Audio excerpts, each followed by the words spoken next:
Olá, muito boa tarde para você. Está no ar o programa especial Balanço dos 100 Dias de Governo Litoral e Vale. Hoje a gente segue essa série de entrevistas exclusivas com os atuais prefeitos do Vale do Paraíba e também no nosso Litoral Norte.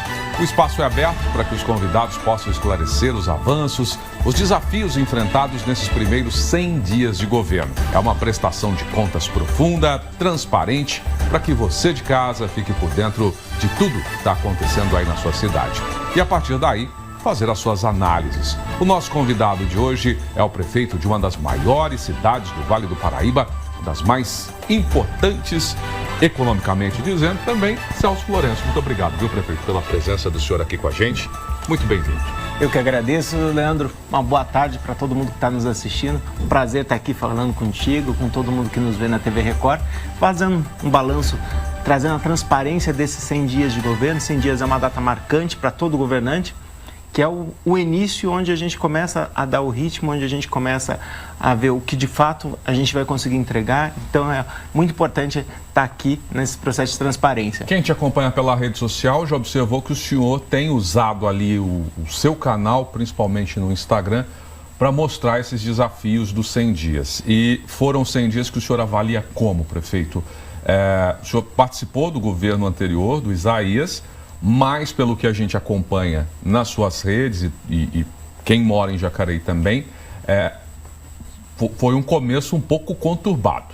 Ou o senhor não considera assim?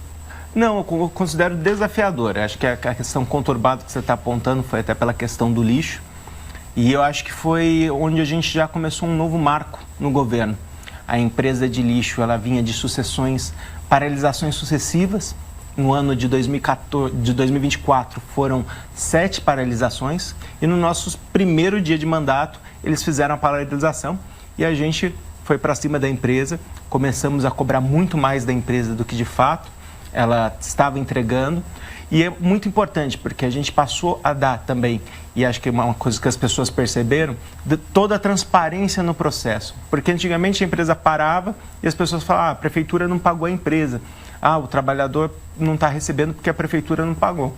A gente começou a explicar tudo o que estava acontecendo.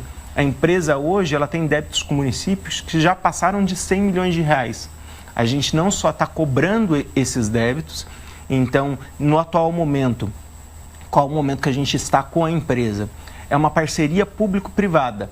Tem um contrato de 30 anos, foi executado 16 e tem 14 pela frente. O prefeito não pode discricionariamente simplesmente falar não quero mais. Eu adoraria ter feito isso no meu primeiro dia de mandato, quando eles fizeram a paralisação sem nenhuma causa específica, né? Simplesmente paralisaram. Mas o que acontece? A gente tem que abrir todo o rito legal, como a lei de licitações, como a lei de parceria público-privado manda. Esse contrato foi firmado pelo prefeito Hamilton lá atrás e é um contrato que tem muitos problemas. E aí a gente tem que agir dentro da lei. Então a gente já abriu, a gente começou a multar, notificar a empresa, coisa que nunca foi feita. A gente passou a ter uma gestão contratual muito dura com a empresa e abrimos o processo de caducidade. O que é o processo de caducidade? É um termo estranho para quem está em casa, mas é o processo que permite que, após 6 meses, se a empresa não tiver cumprido tudo que a prefeitura pediu, aí sim a prefeitura pode rescindir com a empresa. E o que a prefeitura está pedindo em todo esse tempo? Primeiro, uma quitação dos débitos com a municipalidade. Hoje eles têm uma dívida de 100 milhões de reais com a prefeitura. Eles têm que pagar. Eu não abro mão de que eles ressarçam os cofres públicos do que foi pago indevidamente a eles ou do que foi multado e eles não pagaram. Mas a pergunta é, como é que chegou a esse valor? Eu acho que talvez a pessoa de casa não entenda um valor tão alto de uma empresa que presta, entre aspas, serviços para a prefeitura e para a cidade em si, para deixar a cidade limpa, né? Como é que chegou a esse valor? E, de fato, vocês esperam que a empresa faça esse pagamento em quanto tempo? Porque é um valor muito alto. A proposta nossa é que eles paguem em 24, 36 meses. A gente entende que talvez 100 milhões de reais não vai se tirar do dia para a noite, mas tem que pagar num curto espaço de tempo, mesmo porque esse dinheiro já foi internalizado dentro da empresa.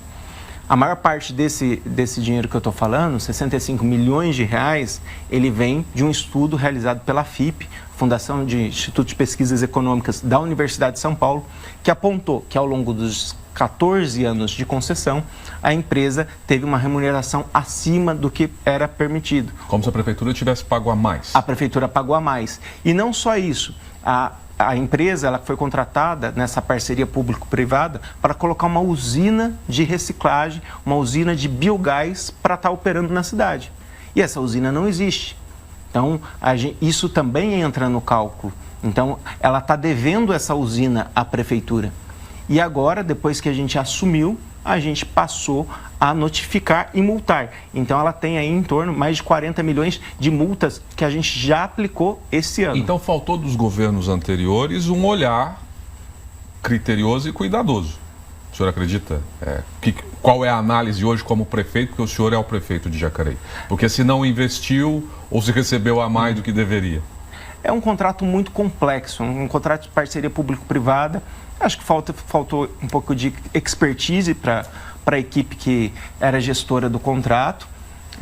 Mas a gente assumiu, a gente decidiu fazer diferente e vamos fazer conforme todo o rito tem que ser seguido. Mas é um tema que mexe com todo mundo e, como a gente viu nos primeiros dias, a cidade sem coleta, como fica a situação, né? Eu acho que exatamente. Deixa a cidade numa situação muito difícil. Mas o senhor acredita que, para a gente terminar esse tema e para o próximo, que a empresa vai conseguir arcar com o que com o que a prefeitura está pedindo, que eles façam, ou a gente pode esperar, e talvez seja uma intenção do senhor, que exista uma nova empresa para fazer essa coleta de lixo? Olha, desde o começo, quando a empresa começou a prestar o serviço mal prestado, e se pensar em 2024 foram 7 paralisações, esse ano eles fizeram uma paralisação, a gente endureceu e eles não fizeram mais nenhuma paralisação. Eu sempre deixei muito claro, eu não gosto da empresa A ou da empresa B.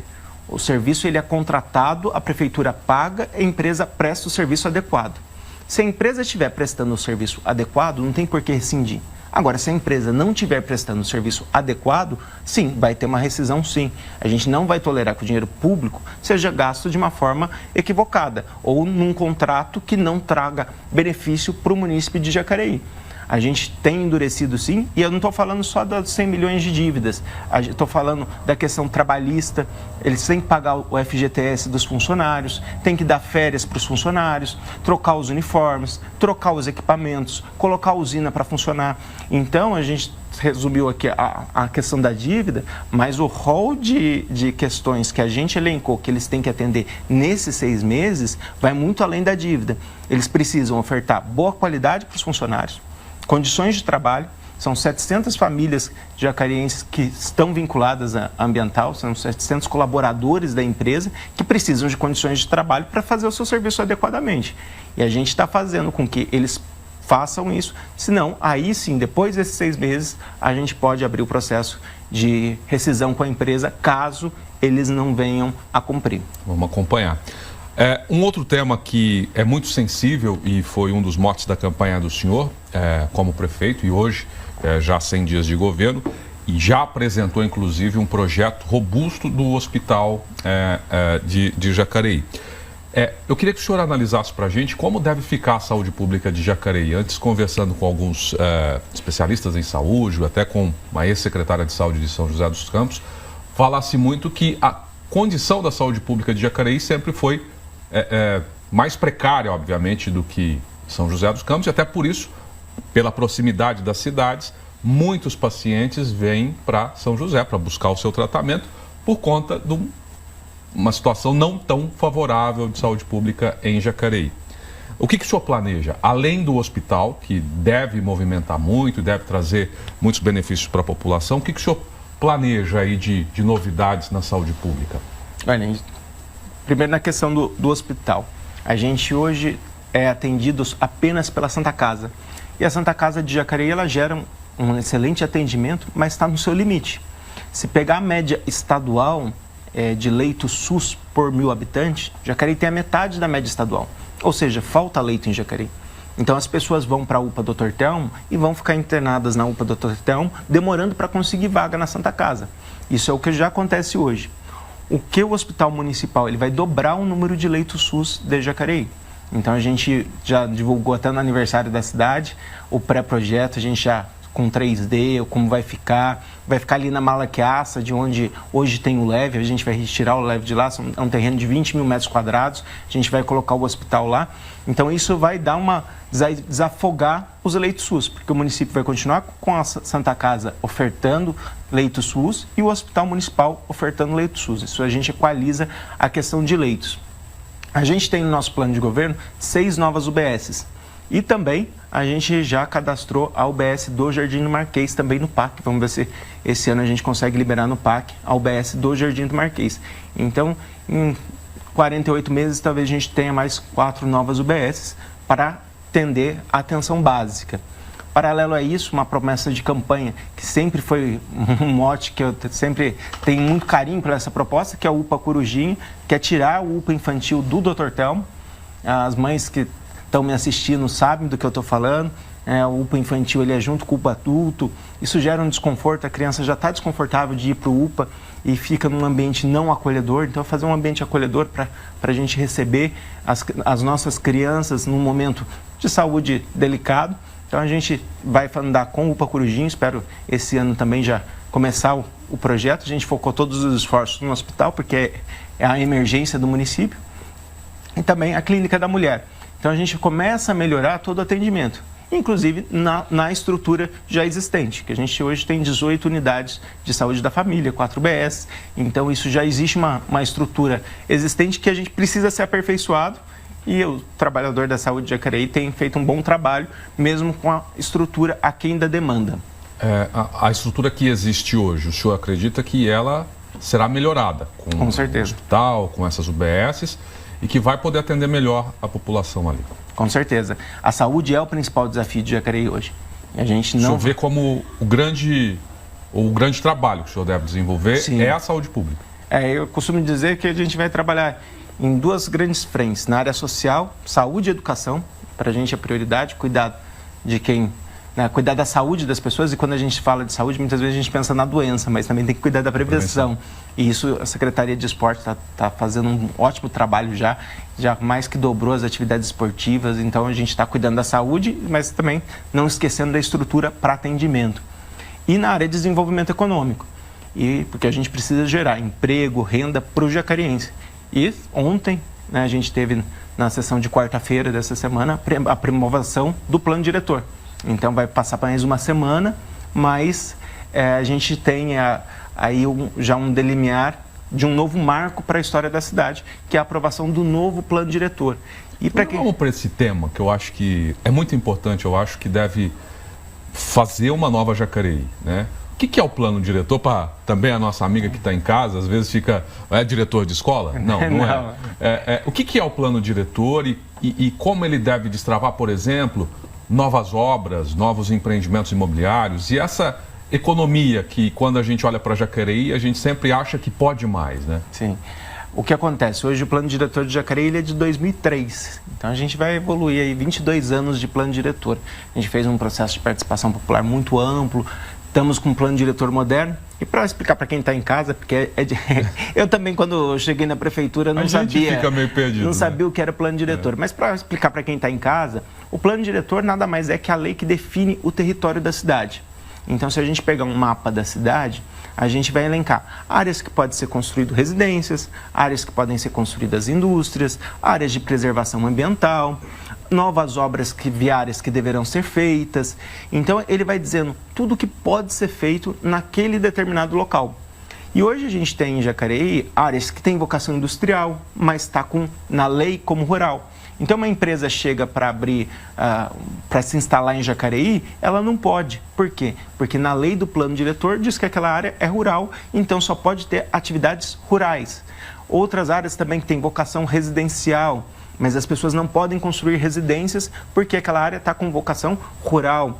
Ou áreas industriais que têm vocação residencial. Então, hoje, como já se passou 20 anos do plano diretor de Jacareí, as áreas elas estão com vocações diferentes. Então, o que a gente fez? Em um estudo com ampla participação de sociedade civil, movimentos sociais, Associação de Engenheiros e Arquitetos, Construção Civil, todo mundo sentou na mesa, mineração, sentamos na mesa e conseguimos chegar num denominador comum, né? Então, até fazer aqui um agradecimento aos vereadores que quase por unanimidade entenderam e acompanharam o processo, né? Até a oposição votou favorável porque acompanhou, esteve todo o processo, olhando, vendo o que aconteceu durante o plano diretor, como foi construído e o quanto isso é importante para a cidade. Só é contra o plano diretor quem é contra o desenvolvimento de Jacareí. E agora, com essa nova lei, a gente faz com que o jacariense possa atrair mais investimentos. Coloque quantas vezes a gente chegou aí na Invest São Paulo, e a Invest São Paulo, que é o órgão do governo do estado que direciona investimentos, direciona no bom sentido, né? Porque chega uma empresa, uma multinacional, ela vai na Invest São Paulo e fala, olha, queria uma área que seja localizada perto de tal rodovia, perto do porto, e Jacareí é estrategicamente muito bem posicionada. A gente está próximo do Porto de São Sebastião, próximo do Porto de Santos, temos 3 grandes rodovias passando pela cidade, e Jacareí era tirado dessa lista simplesmente porque não tinha um plano diretor. Então agora, inclusive já tive com o nosso secretário, Jorge Lima, lá na Secretaria de Desenvolvimento do Governo do Estado, na Invest São Paulo, falando da aprovação do plano diretor e fazendo com que Jacareí volte para essa rota de investimentos. E eu conversando com muitos empresários do setor imobiliário, e todos olhavam para Jacareí com um certo preconceito. Era porque não tinha o plano diretor e não se sabia, por exemplo, onde você poderia investir numa área para construção de um novo empreendimento imobiliário. Sim. Isso está incluído também nessa evolução do plano diretor e que deve destravar também a questão de novos negócios. Exatamente. Destrava novos negócios, destrava emprego, destrava renda para as pessoas. Então, a gente tem que pensar numa cidade desenvolvendo para todo mundo. E isso é muito importante. A gente fez um plano diretor onde que Jacareí desenvolve para todo mundo. Tem habitação social, tem habitação para todos os tipos de classe. Então, a gente faz com que a cidade volte a entrar no mapa de investimentos, porque as pessoas realmente sentiam medo de investir em Jacareí, porque se não tinha uma lei que os protegesse, uma lei que de fato mostrasse que aquele investimento era permitido naquele local. Quando é que o plano diretor ele foi aprovado já na Câmara?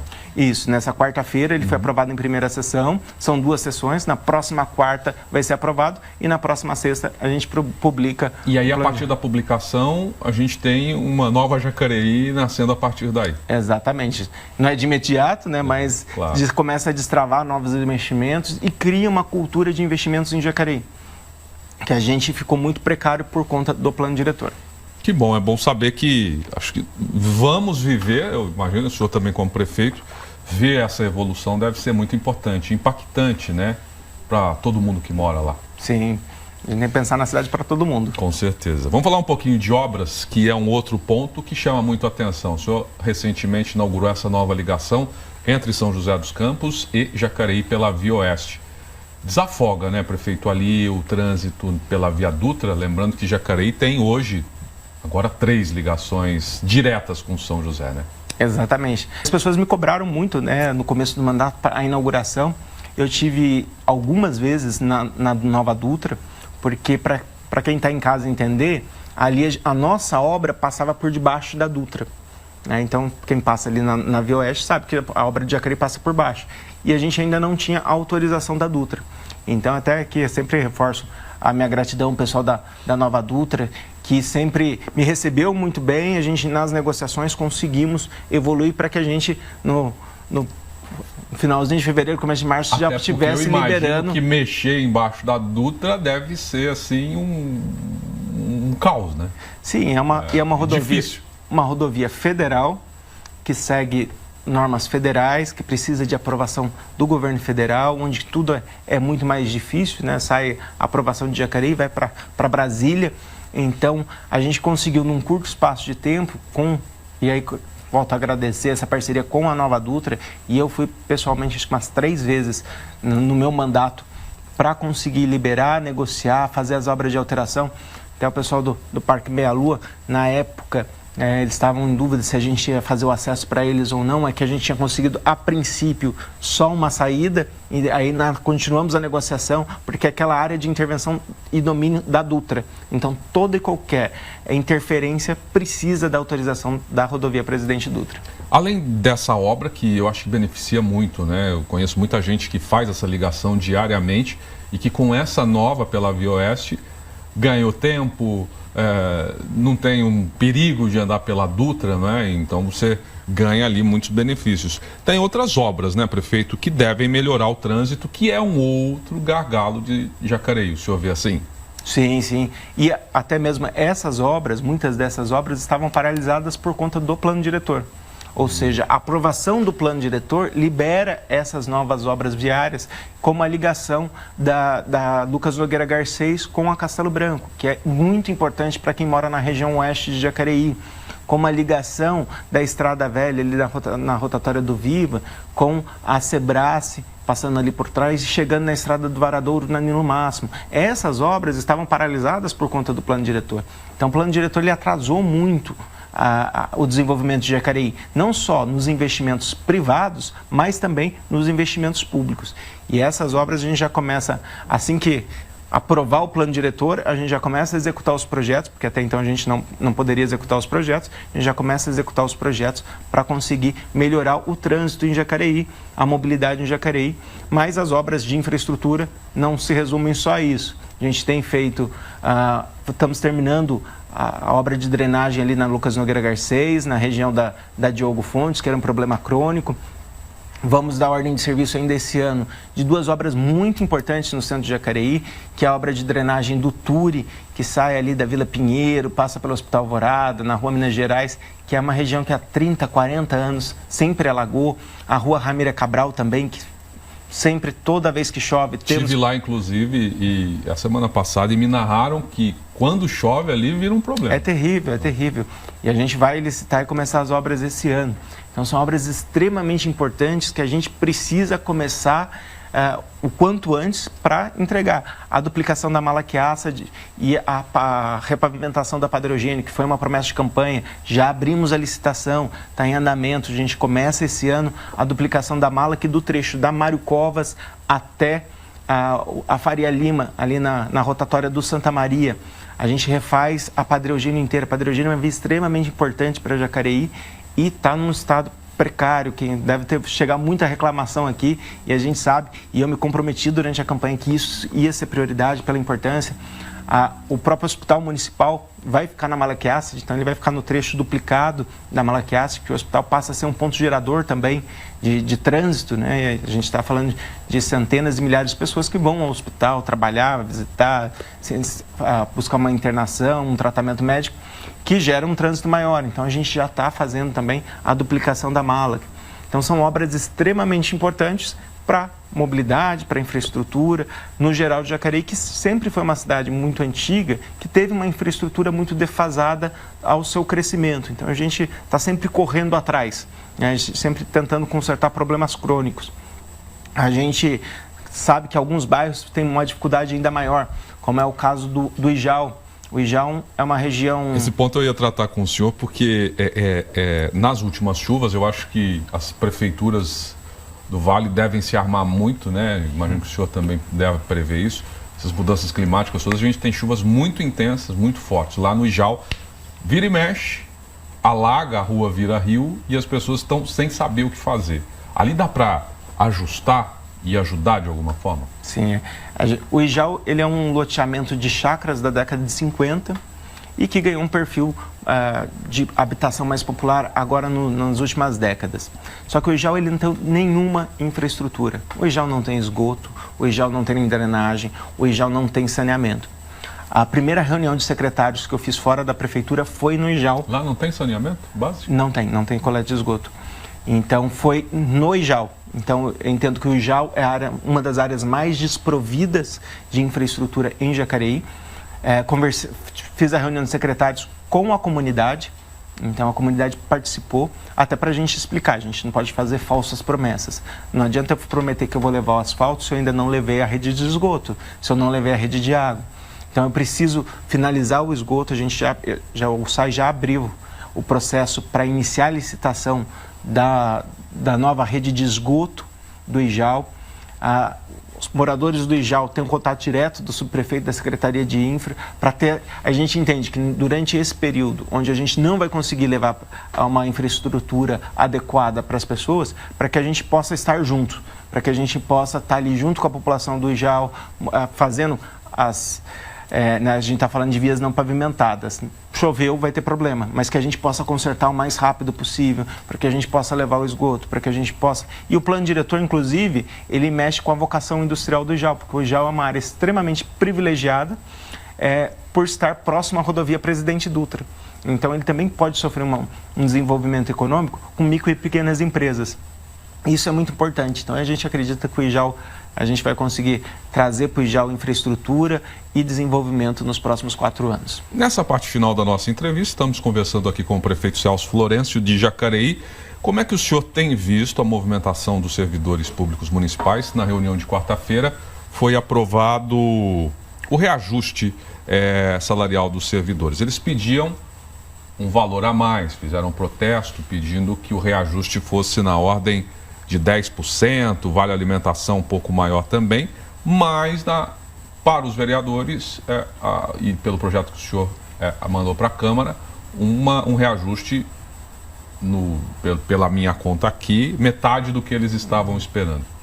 E há a possibilidade, pelo que se fala com o Sindicato dos Servidores, de uma possível manifestação e paralisação. Como é que o senhor vê esse momento e por que foi essa oferta? Foi apenas a inflação, um pouco mais? Como é que o senhor chegou a esses números? A gente tem que olhar um pouquinho para 3 ou 4 meses atrás, onde a prefeitura estava numa situação financeira onde ela não estava conseguindo nem arcar com o vale-refeição. E não é só a prefeitura de Jacareí, acho que todos os prefeitos que estão vindo aqui estão reclamando da situação financeira das prefeituras no geral. E a gente tem, em Jacareí, a gente conseguiu voltar a trabalhar 8 horas por dia em janeiro, voltamos a pagar o vale-refeição, só que a situação não melhorou milagrosamente.